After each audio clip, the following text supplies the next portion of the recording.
اب دوسرا جو مسئلہ آتا ہے کہ اختلاف جو ہے وہ فروعی مسائل میں ہے، نماز کیسے پڑھیں، روزہ کیسے رکھیں، زکوٰۃ کیسے دے، دوسرے معاملات، دوسرے عبادات، ان کی تفصیلات، ان کی جزئیات، ان ساری چیزوں میں اختلاف ہے۔ اب اس اختلاف کو جاننے سے پہلے اختلاف سے بچنے کے لیے ایک جو ہے نسخہ آپ کو بتاتے چلیں کہ یاد رکھو ہر آدمی کو اس بات کی طرف دھیان دینی چاہیے کہ جب نص موجود ہو تب کسی کا اجتہاد قابل قبول نہیں ہوتا ہے، نہ تو آپ کو اجتہاد کرنے کی گنجائش ہے اور نہ تو اگر کوئی اجتہاد کرتا ہے تو اس کو قبول کیا جائے گا۔ اب یہاں پر دو چیزیں ہم آپ کو بتا دیں کہ نص اور اجتہاد، یہ شاید ہمارے بہت سارے بھائی نہیں سمجھیں گے کہ یہ نص کیا ہے اور اجتہاد کیا۔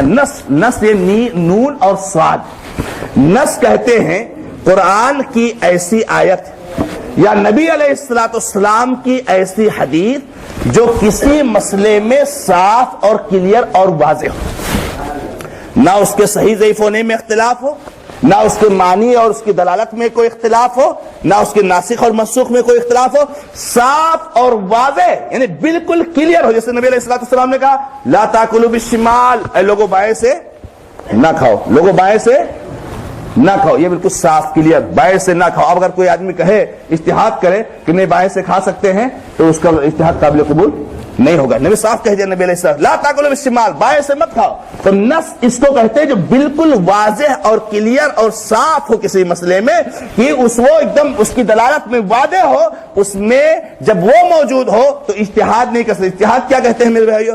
اجتہاد کہتے ہیں کہ عالم کا مجتہد کا کسی شرعی مسئلے تک پہنچنے کے لیے شرعی جو ہے کیا نام ہے دلائل پر غور و خوض کر کے جو ہے کیا نام ہے اس مسئلے تک پہنچنے کی کوشش کرنا، اس مسئلے تک پہنچنے کی کوشش کرنا۔ عالم جو ہے مجتہد جو ہے جس کو اللہ تعالیٰ نے صلاحیت دی ہے وہ کسی شرعی مسئلے تک پہنچنے کے لیے شرعی دلائل کی ڈیپ اور گہرائی میں جا کر کے کسی مسئلے کو جو ہے نکالتا ہے، اس کو جو ہے کیا نام ہے اجتہاد کہا جاتا ہے، اور اسی کو جو ہے کیا نام ہے جو یہ کرتا ہے اس کو مجتہد کہا جاتا ہے۔ تو لیکن جو اجتہاد ہے آدمی کو کب کرنا ہے؟ یہ اجتہاد اس وقت انسان عالم مجتہد کرتا ہے، فقیہ کرتا ہے جب اس کے سامنے قرآن مجید کی اس مسئلے میں کوئی آیت نہ ہو، کوئی حدیث نہ ہو، صحابہ کے کوئی اقوال نہ ہو یا امت کا اجماع نہ ہو۔ اجماع کا مطلب ہوتا ہے امت کے کسی زمانے میں امت کے علماء نے، امت کے سارے علماء نے، بڑے بڑے مجتہد علماء کرام نے متفقہ طور پر کسی مسئلے کے بارے میں فیصلہ کر دیا ہو یہ چیز جائز ہے، یا یہ فیصلہ کر دیا ہو کہ یہ چیز ناجائز ہے۔ کسی مسئلے میں جائز ناجائز ہونے کا فیصلہ کر دے، اجماع اس کو کہا جاتا ہے، یعنی متفقہ کسی زمانے کے اندر امت کے مجتہدین کا متفقہ فیصلہ، یہ بھی کتاب و سنت کی طرح سے حجت ہے۔ اس کو بھی ہمیں ایکسپٹ کرنا پڑے گا۔ کیوں؟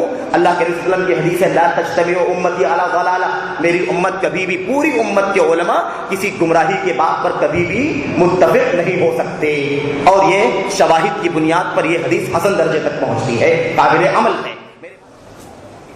کوئی آیت نہیں اس مسئلے میں، کوئی حدیث بھی نہیں، صحابہ کے اقوال سے بھی رہنمائی نہیں ملتی ہے، نہیں،